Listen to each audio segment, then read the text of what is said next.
Good afternoon, I'm Vashan Brown with the Midday News.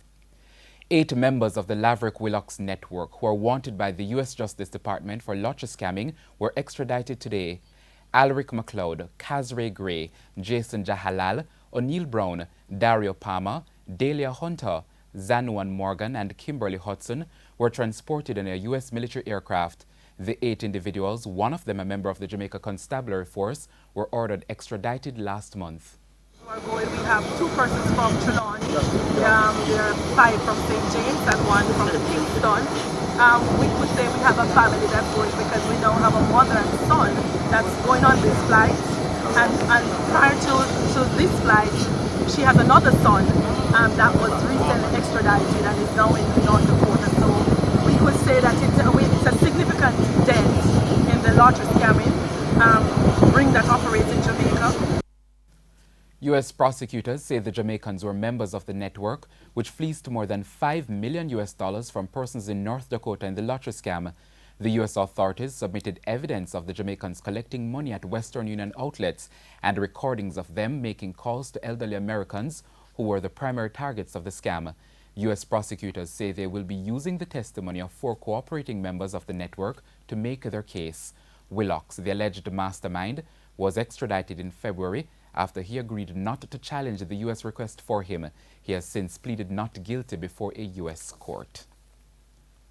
And head of the Counterterrorism and Organized Crime and Investigation Branch, CTOC, Assistant Commissioner Clifford Chambers, told our news center that the extradition of the 8 Jamaicans will be a major development in the crackdown on lottery scamming.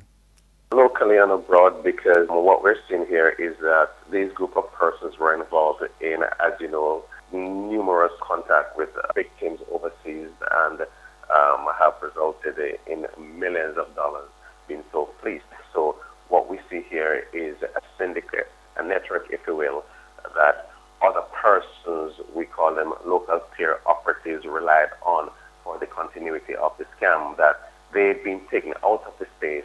It disrupts the entire operational momentum of these scammers. In the meantime, the local police have identified another lottery scam network. I can tell you that the Transnational Crime Investigation Unit on the CTOC as well are far advanced in looking at another local syndicate that has been involved in the scamming, and the results are good so far. So we're hoping that we'll make another major breakthrough sometime soon. The National Solid Waste Management Authority, the NSWMA, will be deploying additional resources to Clarendon to aid the cleanup following last weekend's heavy rains. Executive Director of the NSWMA, Audley Gordon, says the aim is to remove debris from communities as soon as possible. We have, as an agency, moved to increase our hardware in the area, in the sense that we added several tipper trucks, I think 5 in the first instance, and we may increase that as the need arises. But we are moving decisively and deliberately to move from in front of people's yard those things that were destroyed by the flood.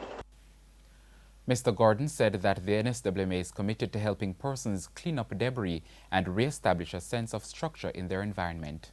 5 trucks might not be sufficient. As I said before, we may add more. We know that the residents are appreciative of it. We've been moving around. People are glad to see us in the community. We will remain here over the next 2 to 3 days. But one thing is certain, is that we are here to do our job to clean up Jamaica. Meanwhile, Maypen's Mayor Winston Mirage says a strategic approach will be employed when conducting cleanup work. He noted that cleanup operation will be wide-scale as several communities in Clarendon were impacted by the flood.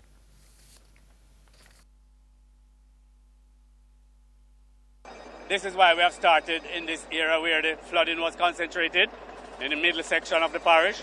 So we have started right here in the Denby division, and we'll be moving into the Palmer's Cross division and into the Tollgate division and into other town centers of the town of Maypen. So this, I understand, is a 2-day exercise. So we'll move in as quickly as possible to see how much of this waste that we can collect.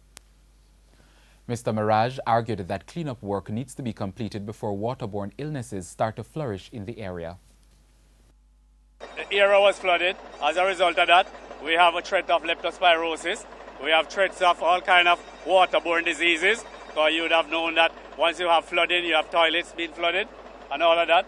So the health department is also on board, and they are doing a house-to-house assessment as we speak, along with the team from the Ministry of Labour and Social Security, and being supported by the Social Development Commission team and a number of other agencies involved.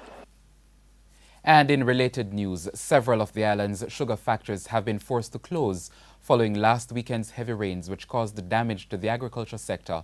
Cane fields in some parishes remain flooded and crops have been destroyed. The All-Island Jamaica Cane Farmers Association says cane fields in Clarendon and St. Thomas were significantly impacted. Chairman of the association, Alan Rickards, is forecasting that it could take several days before the factories resume operations. Many of the fields in St. Thomas are not only flooded but underwater. Result is the factory has been closed until further notice. That water has to run out. Fields have to dry out so the equipment can go in. And there are a couple of 100 tons of cane that had been cut and on the ground that can't be reaped and therefore lost. In Clarendon, there is a similar, especially in the hill parts of Clarendon where the old Sevens factory used to operate, where cane has been put on the side of the road to be collected, can't be collected because of the rain, and that factory has closed until further notice. And still on the agriculture sector, farmers in St. Elizabeth are asking the Rural Agricultural Development Authority, RADA, to find a different insecticide to kill armyworms that are eating their crops. All the farmers in Comapen, New Forest, Duff House and Downs in southern St. Elizabeth are affected. We have more in this report. They say the insecticide they are currently using is not effective against the worms that are devouring their crops. The farmers say the problem has been occurring for some time now, and they have tried everything, but the problem persists. We try all different type of spray and no help. So right now we're turning to the soap powder to spray to try to kill the worm. And there is no help for it. It eat it to the ground. And so when it got way down to the ground, it got inside and just eat. And not stop. Nothing at all stop them. First I ever see this in my lifetime. One farmer says he spent more than $30,000 on insecticide, but still cannot get rid of the worm. The farmers say this is their livelihood and they don't know what else to do to save their crops. Lose everything out of my garden, so I was just trying to see if we could ask the government for some help and some assistance in Comapen, because this is not a normal thing. These worms, not normal. No care which chemical you buy, can't help. So we would like some assistance. We would like to see somebody from the higher quarters come talk to us, that we can get some help or something. Because everybody lose. The main thing where farmer live from are the scallion. And if we don't have the scallion, at least we patch shot something. So the scallion, we call it, we hand and foot, are the biggest thing I go on in the farming area. And the worm them put a stop to it, so things will get even rougher on this if we don't get help. Only source of living right now, and most of the only hit we can plant for surviving at the dry weather, because we don't have no water. You understand? That we could have plant other catch crop, and we can't depend on the rainfall, because the rainfall now and then. You understand? And the only source of living, because you have this we can pull actually every 4 weeks. If we can get some help with spray, something to stop the worm, because this is our livelihood, this is what we live off of. Send my daughter to school. So I have to, get some help now. The farmer said the problem surfaced about a month ago and they thought they got rid of it, but since last week's rains, the worms have returned. They say every farmer in the area is currently experiencing this problem. For quite a while we have this problem, but it gets worse. No, because they move from one garden to the next. So as soon as they reach the next garden, they clean up that and move to the next one. So sooner or later, if we don't get help, they might clean out everything. Simone Golding reporting for TVJ News.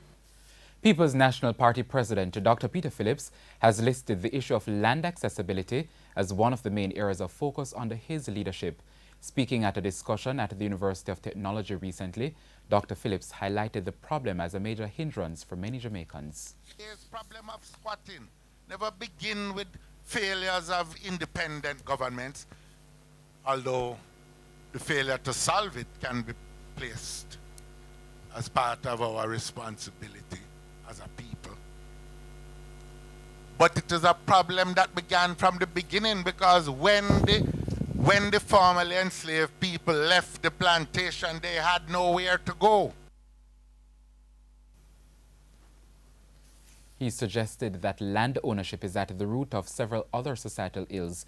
He says giving people easier access to the lands will provide these residents with a new outlook on life. Will assist in solving the problem of a backward agricultural sector. And we will never really resolve the economic issues of poverty unless we deal with the modernization of agriculture in the country. And time now for a look at what's coming up in this evening's Health Report. In the next edition of the Health Report, we'll look at detoxification.